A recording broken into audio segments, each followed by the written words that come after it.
Ano ba ang pumapasok sa isip ng tao para gumawa ng mga ganitong bagay?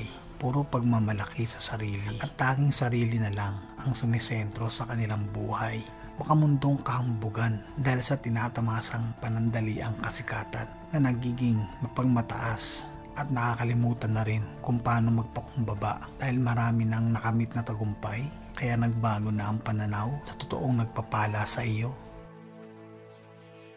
Paano natin nagagawang hamakin ang Diyos na siyang nagbibigay sa atin ng hanging nilalanghap, na siyang may kagagawan ng mga pagkaing ating kinakain sa tuwing tayo nagugutom?